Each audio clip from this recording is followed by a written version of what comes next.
हे guys, good evening. So guys, ये Vision की 25 अगस्त के डेली करंट अफेयर्स की मैगजीन है। तो चलिए हम आज की फर्स्ट न्यूज़ स्टार्ट करते हैं। That is the NITI Aayog and the world resources institute India jointly launch forum for decarbonising transport in India. तो गाइज ये जो हमारी न्यूज़ एंड एनवायरनमेंट में कवर होगी अंडर GS3। अभी देखो गाइज, ये जो रिपोर्ट क्या करी है, जॉइंटली लॉन्च की गई है। That is the forum for decarbonising transport, मतलब कि जो एमिशंस आते हैं, कार्बन एमिशंस जो व्हीकल्स होते हैं, स्पेशली जो ट्रांसपोर्ट व्हीकल्स हो गए जैसे ट्रक्स हो गए, फाइन। तो उनको हम किस तरह से क्या कर सकें, डीकार्बोनाइज कर सकें, फाइन। तो ये जो पार्ट है वो किसका है, नेशनली डिटरमाइंड कॉन्ट्रीब्यूशन का है, which is a transport initiative for Asia project, fine. तो गाइज ये एक जो प्रोजेक्ट चल रहा है उसी का ये एक क्या होगा, पार्ट होगा, फाइन। तो हम सबसे पहले ये पढ़ लेते हैं कि ये जो प्रोजेक्ट है वो है क्या। ये एक्चुअली में जॉइंट प्रोग्राम है 7 ऑर्गेनाइजेशन का, और इन 7 ऑर्गेनाइजेशन में कौन कौन है, जिसमें चाइना, इंडिया और वियतनाम एंगेज्ड है। और इनका ऑब्जेक्टिव है कि हमें क्या करना है, एशिया में जितने भी ट्रांसपोर्ट्स हैं ना उनको हमें क्या करना है, ज़ीरो एमिशन बनाना है, फाइन। इसके अलावा ये जो प्रोजेक्ट है वो किसका पार्ट है, इंटरनेशनल क्लाइमेट इनिशिएटिव का भी है, और साथ में इसको जो इम्प्लीमेंट करता है इंडिया में वो नीति आयोग है, फाइन। इंडिया में जो ट्रांसपोर्ट है हमारा वो कम ज़्यादा थर्ड सबसे ज़्यादा CO2 को एमिट करता है, मतलब कि इंडस्ट्रीज तो करती हैं। उसके अलावा सबसे ज़्यादा जो CO2 एमिशन आता है वो कहाँ से आता है, ट्रांसपोर्ट से आता है, फाइन। इसके अलावा हमने डीकार्बोनाइजेशन को लेकर ऑलरेडी क्या क्या स्टेप्स उठा रखे हैं। सबसे पहले हम इलेक्ट्रिक व्हीकल्स पे फोकस करें कि जल्दी जल्दी अडॉप्ट करें, और इसके लिए हमने स्टार्ट कर रखी है national mission on transformative mobility and the battery storage. इसके अलावा हम क्या कर रहे हैं, हम काफ़ी बार पढ़ते हैं प्रोडक्शन लिंक्ड इंसेंटिव स्कीम, जिसमें हम क्या कर रहे हैं, जो ऑटोमोबाइल कंपनीज़ हैं या फिर जो इंडस्ट्री है उनको हम क्या कर रहे हैं, लाइक हम उनको सपोर्ट कर रहे हैं, हम उनको इनक्रेज कर रहे हैं कि आप क्या करो, इस तरह की मतलब कि बैटरी स्टोरेज मैन्युफैक्चरिंग को क्या करो, ज़्यादा से ज़्यादा मैन्युफैक्चर करो, fine, for development of the advanced cell chemistry battery storage manufacturing. और इसलिए ये सो दैट हम इलेक्ट्रिक व्हीकल्स को जल्दी से जल्दी अडॉप्ट कर सकें। इसके अलावा फेम इंडिया स्कीम आई हुई है, फाइन। इसके अलावा हमें क्या करना है, ऑलरेडी पेट्रोल में हम 20% ब्लेंडिंग करनी है इथेनॉल की, सो दैट 2025 तक, देखो इथेनॉल क्या है, ये बायोडिग्रेडेबल होता है, फाइन। तो इससे क्या होगा, हमारे जो कार्बन एमिशन है वो रिड्यूस होंगे एटलीस्ट, फाइन। इसके अलावा लिथियम आयन बैटरी में क्या चैलेंजेस आ रहे हैं जिसकी वजह से इलेक्ट्रिक व्हीकल्स को लोग इतना जल्दी अडॉप्ट नहीं कर पा रहे हैं, फाइन। अभी क्या हाई वोल्टेज पे क्या ओवर हीट हो सकती है जिसकी वजह से डैमेज हो सकता है। इसके अलावा ये बैटरीज क्या कर सकती हैं, अपनी जो कैपेसिटी है ओवर टाइम लूज़ कर सकती हैं। इसके अलावा इनको चार्ज करने में टाइम ज़्यादा लगता है। इसके अलावा हम लिथियम के लिए काफ़ी ज़्यादा इंपोर्ट पे डिपेंडेंट है, which is limited to the lithium triangle. And I hope guys आपको लिथियम ट्राइंगल के बारे में 3 कंट्रीज़ हैं, ABC नाम याद रखना, Argentina, Bolivia and Chile, fine. तो इन 3 कंट्रीज़ का नाम याद रखना है, फाइन। नेक्स्ट न्यूज़ है, economic criteria not sole basis for the creamy layer, Supreme Court, fine. तो गाइस ये जो हमारी न्यूज़ है पॉलिटी एंड गवर्नेंस में करोगी अंडर GST। अभी देखो गाइस, क्रीमी लेयर आपको पता ही होगा, जैसे हम OBC में करते हैं, जो creamy layer non creamy layer होती है, लाइक जिसकी इकोनॉमिक मतलब कि जो अगर ज़्यादा कमा रहा है तो वो क्रीमी लेयर में आता है, फाइन, एज़ पर आवर मतलब कि जो भी करंट सिचुएशन है। लेकिन अभी सुप्रीम कोर्ट ने बोला है कि आप सिर्फ इकोनॉमिक की ओनली इकोनॉमिक क्राइटेरिया पे ये डिफाइन नहीं कर सकते कि वो बंदा क्रीमी लेयर में आ रहा है, ठीक है। तो एपेक्स कोर्ट जो है वो एक पिटीशन हियर कर रही थी, जिसमें क्या किया, हरियाणा गवर्नमेंट के द्वारा जब बैकवर्ड क्लासेस को सब क्लासीफाई किया था ओनली इकोनॉमिक बेसिस पे, तो उसके अगेंस्ट क्या है, किसी ने प्ली फाइल करके तो उसको सुन रही थी, ठीक है, कि किस तरह से आप क्रीमी लेयर को फिक्स करना चाहिए। लाइक अगर आप किसी कास्ट को या किसी पर्टिकुलर बंदे को आप क्रीमी लेयर में डाल रहे हो तो क्या क्राइटेरिया होगा, उसको फिक्स कैसे करोगे, क्या सिर्फ इकोनॉमी मैटर करती है, फाइन। तो apex court was hearing a petition challenging the notification issued by the Haryana government sub classifying the backward classes solely on the economic basis while fixing the criteria for the creamy layer, fine.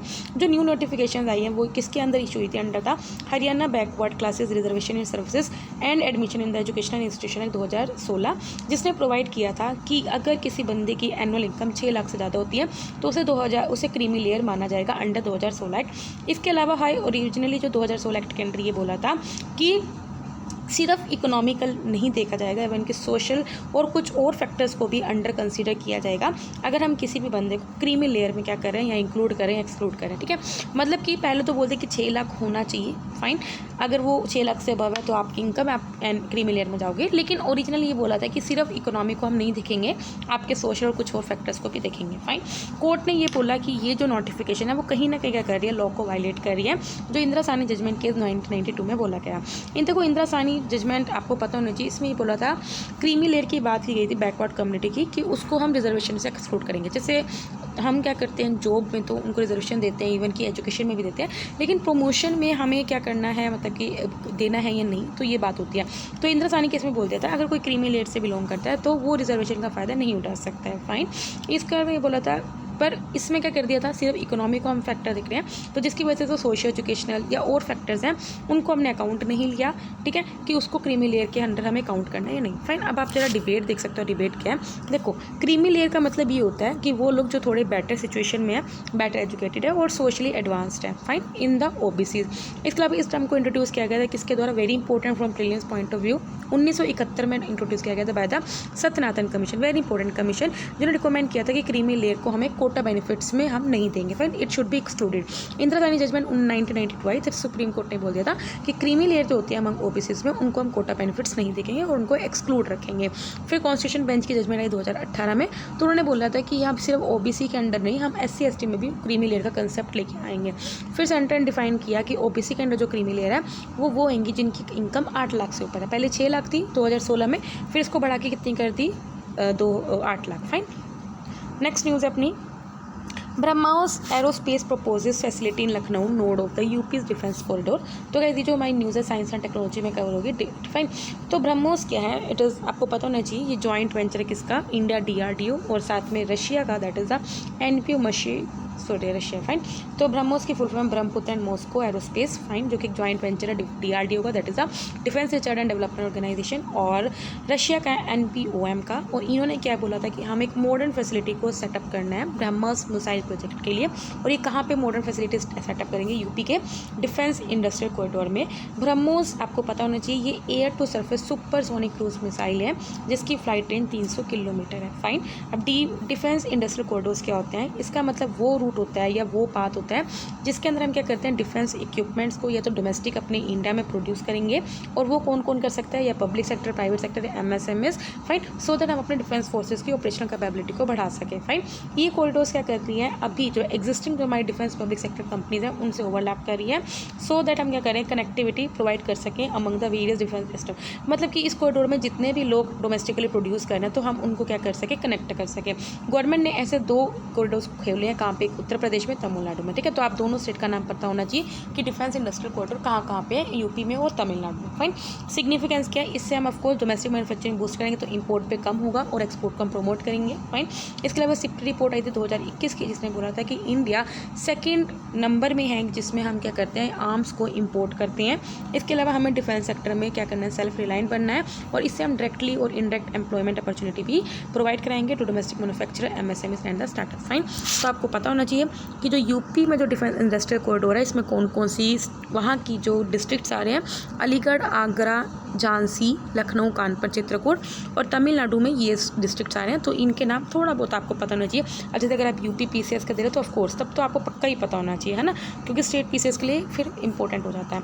Next है booklet on the 1 year new education policy 2020 launch. तो guys जो हमारी news है social issues में cover होगी।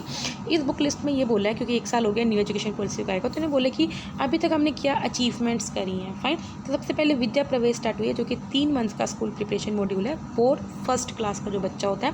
इसके अलावा जो नेशनल डिजिटल एजुकेशन आर्किटेक्चर है उसका क्या होगा, ब्लूप्रिंट मतलब कि क्या होगा उसका, तो उसको हम क्या करेंगे, उसको और ज़्यादा हम बूस्ट कर रहे हैं सो दैट हम अपने एजुकेशन इकोसिस्टम को और ज़्यादा अच्छा बना सकें। फाइन, जैसे कोविड आ गया तो इसमें डिजिटल एजुकेशन ही चल रहा है ना, तो इसलिए हमें क्या करना है, हमको ये इसलिए आया सो दैट हम इसको और ज़्यादा बढ़ा सकें, कैटलाइज मतलब किसी चीज़ को स्पीड अप कर सकें। इसके अलावा हम जो सेकेंडरी टीचर्स हैं निष्ठा स्कीम के अंडर, देखो निष्ठा स्कीम का मतलब ये कि हमें क्या करना है, टीचर्स को ट्रेनिंग प्रोवाइड करें सो दैट हम अपने स्टूडेंट के लर्निंग आउटकम को इंप्रूव कर सकें, ठीक है। इसमें हम कैपेसिटी बिल्डिंग करें। निपुण स्कीम है, that is the national initiative for proficiency in reading with understanding and numeracy. Bharat FLN, that is the foundation numeracy tool. इनको डेवलप किया गया किसके अंडर, दीक्षा के अंदर, that is the national digital infrastructure for teacher, जिसमें हम क्या करते हैं, स्टेट यूटीज और टीचर्स हैं उनको हम मेंटोर करते हैं।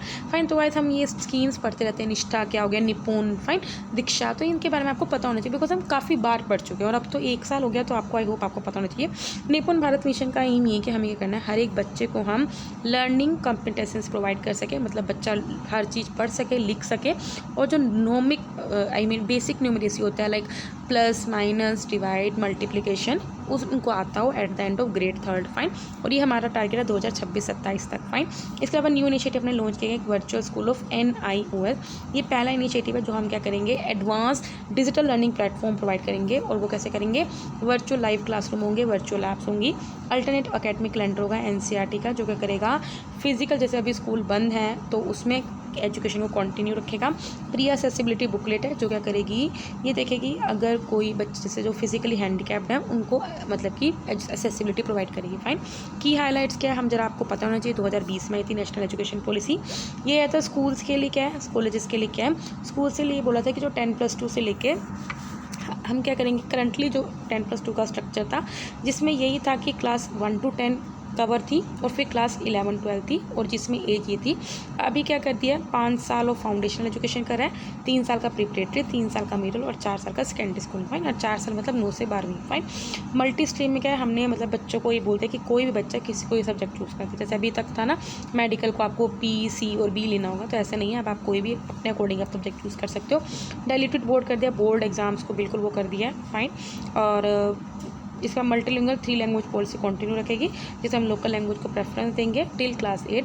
बैकलेस डेज कर दिए, इसमें जो स्कूल स्टूडेंट्स हैं उनके अब एक साल में 10 बैकलेस डे होंगे, मतलब कि एक साल में वो 10 दिन ऐसे होंगे जिनमें वो बैग नहीं लेके आना चाहिए और जिसमें वो क्या कर सकते हैं, अपनी चॉइस की इंटर्न कर सकते हैं। फाइन।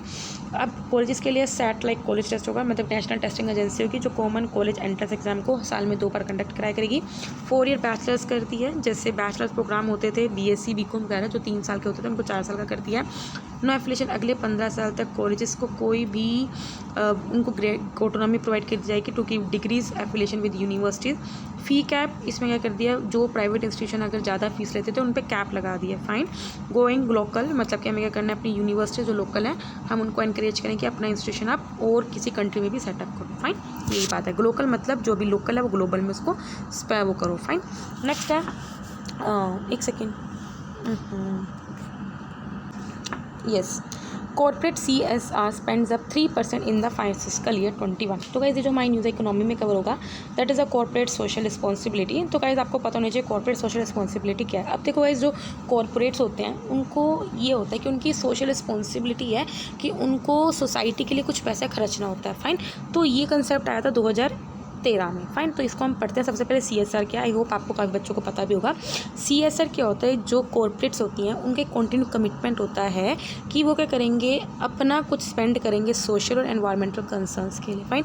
इंडिया पहली कंट्री थी जिसने क्या किया था, CSR एक्टिविटीज़ मतलब कि CSR कॉर्पोरेट सोशल रिस्पॉन्सिबिलिटी लगाना शुरू किया था और ये बोलता है हर एक कॉर्पोरेट्स को मैंडेटरी ये देना होगा अंडर किसके अंडर कंपनीज एक्ट 2013। फाइन। तो ये आपको पता होना चाहिए। इसके अलावा इसको हमने रूल्स को अमेंड किया था 2021 में। तो इसमें क्या कर दिया था, अगर सपोज करो negative list, that is the वो एक्टिविटीज़ जिसको कैरी आउट किया जा रहा है under the normal course of the business political contribution, उनको हम CSR के डेफिनेशन में इंक्लूड नहीं करेंगे। फाइन।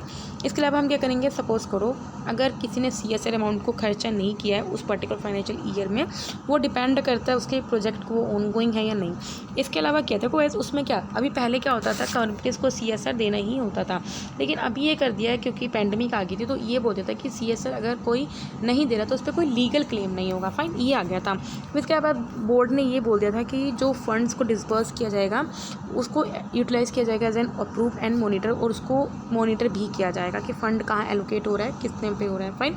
इसके अलावा कंपनीज़ को कैरी आउट करना पड़ेगा impact assessment mandatory for CSR। अब आप देख सकते हो कि कौन कौन सी कॉर्पोरेट्स को CSR देना पड़ता है, जिन कंपनीज़ का टर्नओवर मतलब एक साल में 1000 करोड़ या ज़्यादा हो, या फिर जिनकी नेटवर्थ 500 करोड़ हो या उससे ज़्यादा हो। फाइन। या फिर उस कंपनी को प्रॉफिट 5 करोड़ से ज़्यादा हो रहा। इसके अलावा ये जो कंपनीज़ हैं उनको मिनिमम 2% खर्चना होता है 3 साल में। याद रखना, हर साल 2% नहीं, 3 साल में 2% खर्चना होता है amount on the CSR company अपने प्रॉफिट का। लाइक अगर किसी कंपनी का प्रॉफिट 5 करोड़ है तो उसको 3 साल में कितना खर्चना होगा, 2% उसका। फाइन। आई होप आपको पता। न्यूज़ में यही था कि अभी क्या रिसेंटली जो क्रिसिल रिपोर्ट है उसने बोला कि जो CSR का पास फंड हमारे इकट्ठा होता है गवर्नमेंट के पास, तो उसकी जो स्पेंडिंग है वो ग्रो ही है। इसका मतलब अच्छी बात है कि हम आधा उसको यूटिलाइज़ कर रहे हैं। ठीक है। तो वो अभी 3.62% बढ़ी है टू ₹22,000 crore. Fine. In financial year 2021। अब हम बढ़ते हैं अपनी छोटी छोटी न्यूज़। मिशन सागर, आपको पता ही है मिशन सागर का मतलब क्या है, security and growth of all in the region. Fine. तो इंडिया का जो नेवी है, इंडिया नेवी का INS that is Indian naval ship Airavat, वो जकार्ता इंडोनेशिया में अराइव हो चुका है, जो वहाँ पे क्या करेगा, मिशन सागर के under liquid medical oxygen container को डिलीवर करेगा। मिशन सागर 2020 में लॉन्च हुआ था और इंडिया का इनिशिएटिव था, जिसके अंदर हमें यही था कि कोविड-19 रिलेटेड जो भी असिस्टेंस है कंट्रीज़ जो इंडियन ओशन के स्टेट में, उसको हम प्रोवाइड कर सकें। ये अलग है from from the Sagar vision, जो कि इंडिया का स्ट्रेटेजिक विजन था कि जो भी इंडियन ओशन रीजन में जो कंट्रीज़ पड़ रही हैं उनको हमें इकोनॉमिकली और सिक्योरिटी कोऑपरेट करना है। लेकिन ये जो आया था मिशन सागर वो सागर विजन से अलग था। फाइन, इसमें मिशन सागर में बेसिकली हमने कोविड रिलेटेड था, जबकि जो सागर विजन था उसमें ये था कि हम इकोनॉमिकली सिक्योरिटी उसमें हम क्या करेंगे, कोऑपरेट करेंगे अपनी मैरीटाइम नेबर से। फाइन, नेक्स्ट है BRICS counter terrorism action plan. India जो वर्चुअली क्या करती है 11 ब्रिक्स मीटिंग एंड NSC की, उसको क्या करेगी, होस्ट करेगी और इसमें कुछ एक्शन प्लान को अडॉप्ट करने वाली है, किस तरह से हम टेररिज्म को कम्बाट करें। एक्शन प्लान का एम ये कि हमें क्या करना है और जैसे हम कोऑपरेट कर सकें उनके मैकेनिज्म को स्ट्रेंथन करना है। जैसे हम जो टेररिज्म को लोग कम्बाट करना है, फाइनेंस बिल्कुल नहीं करना है, और जो इंटरनेट को लोग मिसयूज़ करते हैं और टेररिस्ट मिसयूज़ करते हैं उसको कम्बाट करना है। ब्रिक्स में पता होना चाहिए 5 कंट्रीज हैं, Brazil, Russia, India, China, south Asia. इसमें हम 5 लार्जेस्ट जो डेवलपिंग कंट्रीज है वर्ल्ड की वो इकट्ठे आती हैं, और ये नियरली 41% ग्लोबल पॉपुलेशन को काउंट करते हैं, 24% ग्लोबल GDP। ऑपरेशन देवी शक्ति है इंडिया का इवैक्यूएशन मिशन है फ्रॉम अफगानिस्तान, मतलब कि अफगानिस्तान से हम इंडिया के लोगों को वापस ला रहे हैं, तो इसका ऑपरेशन देवी शक्ति है। इंडिया ने अब तक 800 लोगों को मतलब कि इवैक्यूएट कर चुकी है, तब से तालिबान ने अफगानिस्तान के ऊपर कंट्रोल पाया।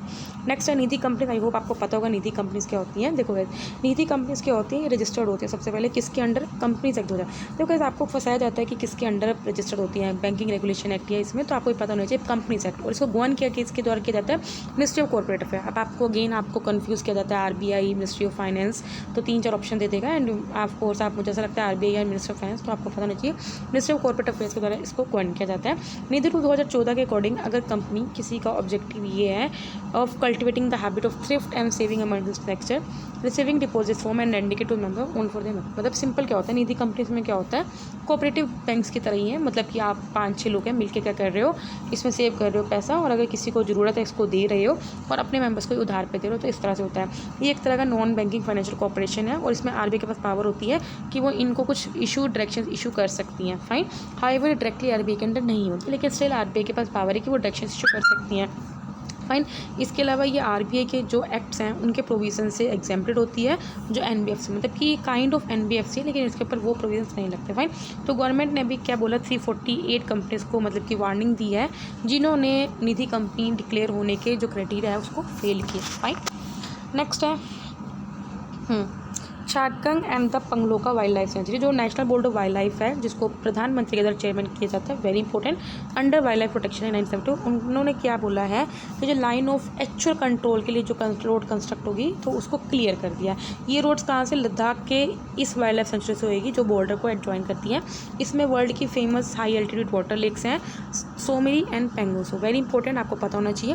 पैनल ने क्लियर किया है कि जो बॉर्डर पे मतलब कि ईस्ट सिक्किम पे जो कंस्ट्रक्शन की जाएगी तो वहाँ से आप क्या कर सकते हो, मतलब ट्रांसपोर्ट कर सकते हो नियर द पेंगलोका सेंचुरी। फाइन, तो पेंगलोका सेंचुरी कहाँ पे, सिक्किम के पास है, और जबकि जो चंगटोक है वो कहाँ पे, लद्दाख में। फाइन, जो पेंगलोका लेक है वो चोला रेंज को एक्सटेंड करती है और ये सिक्किम और भूटान को सेपरेट करती है। अगेन वेरी इंपॉर्टेंट, ये सेंचुरी में अल्पाइन टेम्परेट सब ट्रॉपिकल वेजिटेशन है, हाई एल्टीट्यूड लेक्स हैं अराउंड जेलफला। फाइन, नियोबोल्ट अभी क्या है, IIT मद्रास के जो रिसर्चर हैं उन्होंने इंडिया का पहला मोटराइज व्हील चेयर व्हीकल बनाया जिसका नाम है नियोबोल्ट, और इसको बैटरी कहाँ से मिलती है, लिथियम आयन बैटरी। फाइन, ई संजीवनी अभी क्या, जो हमारी ministry of health and family welfare है उनकी जो नेशनल टेलीमेडिसिन सर्विस ई संजीवनी है, उन्होंने 1 करोड़ से ज़्यादा टेली कंसल्टेशन कंडक्ट करें, मतलब कि जैसे SSC ऐप्स है ना, मतलब मेडी ऐप वगैरह, जिसमें आप क्या कर सकते हो, पेशेंट क्या करता है डायरेक्ट फ़ोन अपना कर सकता है डॉक्टर को, तो ये गवर्नमेंट की ऐप है, तो इसके थ्रू हम ऑलरेडी 1 करोड़ पेशेंट्स को क्या कर सकते हैं, कंसल्ट कर चुके हैं।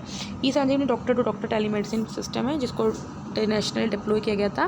फाइन, किसके अंडर, आयुष्मान भारत स्कीम के 1,55,000 हेल्थ एंड वेलनेस सेंटर्स में। फाइन, इसको डिज़ाइन और डेवलप किसके द्वारा किया, very important, centre for development advance computing, जो किसके अंडर था, मिनिस्टर ऑफ इलेक्ट्रॉनिक्स के अंडर।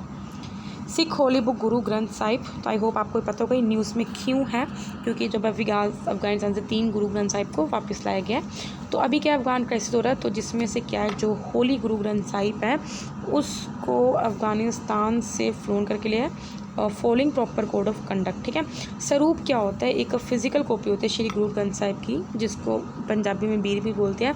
हर एक बीर में 1430 पेजेस होते हैं जिसको अंग बोलते हैं, और हर एक पेज पे जो वर्सेस होते हैं वो सेम ही रहते हैं। गुरु ग्रंथ साहिब ये आपको पता होगा, ये सिख गुरुस थे, वैसे टोटल 10 थे, लेकिन 6 गुरुस के द्वारा इन हाइमन्स को मतलब कि लिखा गया था 15 संत, 11 भट्ट और 4 सिख, ठीक है। ये वर्सेस 31 रागास में है। 1708 में गुरु गोबिंद सिंह जो कि लास्ट सिख थे, उन्होंने इसको डिक्लेयर कर दिया था कि जो गुरु ग्रंथ साहिब है वो लिविंग गुरु है किसका, सिख्स का। कुछ प्लेसेस एंड न्यूज़ में पढ़ लेते हैं। Temple mount that is Jerusalem में है। सिंस जब से इसराइल ने कैप्चर किया है जेरूसलम की ओल्ड सिटी फ्रॉम जॉर्डन 967 से, तो इन्होंने क्या किया है, काफ़ी अच्छे से टेम्पल माउंट का रिलीजियस बैलेंस बना के रखा है। इसमें क्या only Muslims can worship there, लेकिन जो ज्यूज़ है वो इसके वेस्टर्न वॉल पे प्रे कर सकते हैं। मतलब कि काफ़ी अच्छे से बैलेंस बना के रखा है, मतलब कि ज्यूज़ का भी मुस्लिम्स का भी। इसलिए गवर्नमेंट ने अलाउ किया है कि यहाँ पे जो नंबर ऑफ़ ज्यूज़ हैं वो इंक्रीज़ हो रहे हैं, मतलब और उनको अलाउ किया है, जिसकी वजह से कहीं ना कहीं स्टेबिलिटी बिगड़ सकती है और रिलीजियस कन्फ्लिक्ट हो सकती है। नेक्स्ट है पपुआ न्यू गिनी, जिसकी कैपिटल है पोर्ट मोर्सेबी। अभी के इस कंट्री ने क्या किया है, इंडिया से जो फ्लाइट्स हैं उनको बैन कर दिया है इनडेफिनेट टाइम के लिए। फाइन, एक्यूजिंग ये बोल के कि जो इंडियन डिप्लोमेट्स हैं वो क्या कर रहे हैं, कुछ डिसेप्शन कर रहे हैं ओवर अपेरेंट ब्रीचेस टू कोविड-19 ट्रैवल रूट, ठीक है। कोविड-19 रूल्स को वायलेट कर रहे हैं। ये आइलैंड कंट्री है साउथ वेस्टर्न पैसिफिक ओशन में। फाइन, न्यू गिनी के ईस्टर्न हाफ को इसने कर रखा है। फाइन, वर्ल्ड का जो सेकेंड लार्जेस्ट आइलैंड है बिस्मार्क आर्किपेलागो है, बोगनविला एंड बुका जो कि सोलोमन आइलैंड का एक पार्ट है। फाइन, और इसके अंदर कुछ और स्मॉल आइलैंड भी है। नेक्स्ट जो पर्सनैलिटी है न्यूज़ में that is the Shivaram Rajguru, I hope आपको पता होगा। ही वॉज अ रेवोल्यूशनरी और ये हिंदुस्तान सोशलिस्ट रिपब्लिक आर्मी के मेंबर भी थे। HSRA तो 1928 में इस्टेब्लिश हुई थी। कहाँ पे, फिरोज शाह कोटला में। किसके द्वारा इसका इस्टेब्लिश किया था, चंद्रशेखर आज़ाद के द्वारा, भगत सिंह, सुखदेव थापर एंड अदर। भगत सिंह और सुखदेव के साथ इन्होंने जब ब्रिटिश ऑफिसर जॉन सॉन्डर्स का मर्डर किया था 17 दिसंबर 1900, तो उसमें इन्वॉल्व थे। सॉन्डर्स को इसलिए किल किया गया था क्योंकि जब लाला लाजपत राय की डेथ हो गई थी लाठीचार्ज में, तो उसका बदला लेने के लिए तीनों गए थे। फाइन, कई लोगों को लगता है कि जो बॉम्ब फेंका था इस वजह से इनको फांसी हुई थी, नहीं, इनको फांसी इसलिए थी क्योंकि इन्होंने जॉन सॉन्डर्स का मर्डर कर दिया था। 3 रेवोल्यूशनर्स को लेटर कैप्चर कर दिया था और लाहौर में इनको डेथ सेंटेंस किया था। फाइन, तो कहीं यहाँ पे मेरे डेली करंट अफेयर्स कंप्लीट होते हैं। अगर आपको वीडियो पसंद है तो लाइक करना, कोई डाउट हो कमेंट करना। तब तक बाय बाय, टाटा।